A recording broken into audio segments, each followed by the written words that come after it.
মিতু চোখ বন্ধ করে একটা ফুল সামনে নিয়ে বলল, রনি, তোমাকে আমি প্রথম যেদিন দেখি সেই দিন থেকে তোমার প্রেমে পড়ে গেছি। বুঝি না তোমাকে আমার এত পছন্দ কেন হয়। হয়তো এটাকেই বলে ভালোবাসা।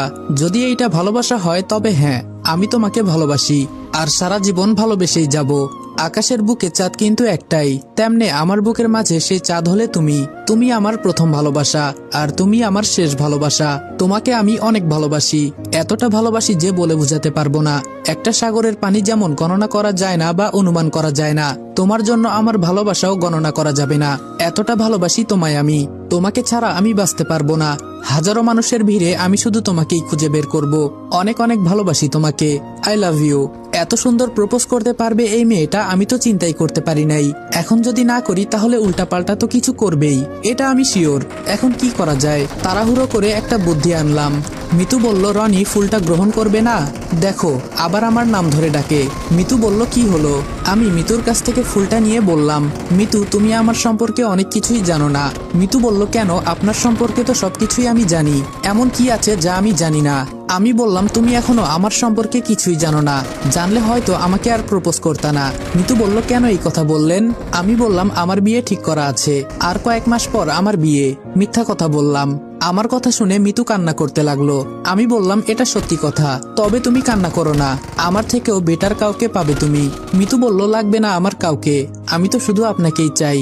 আমি বললাম, দেখো, পাগলামো করিও না। তোমার মতোই ওই মেয়েটাও আমাকে অনেক ভালোবাসে, ও তো আমার আশায় বসে আছে।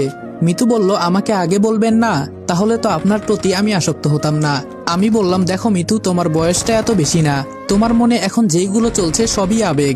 এজন্য তোমাকে আগে নিজেকে জানতে হবে, আবেগ কাটিয়ে তোমাকে রক্ষা করতে হবে। আর তুমি দেখতে শুনতে অনেকটাই ভালো একটা মেয়ে, তাই বলছি এসব চিন্তা আজকে থেকে মাথা থেকে ঝেড়ে ফেলে দাও।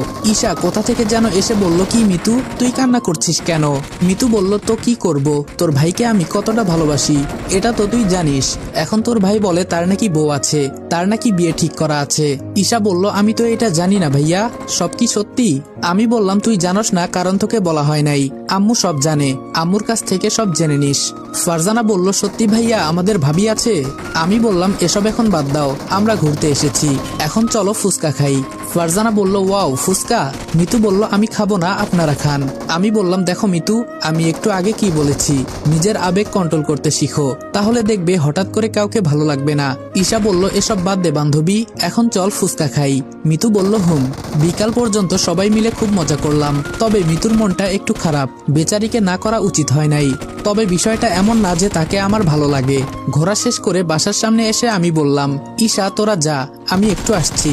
ঈশা বলল, কেন ভাইয়া?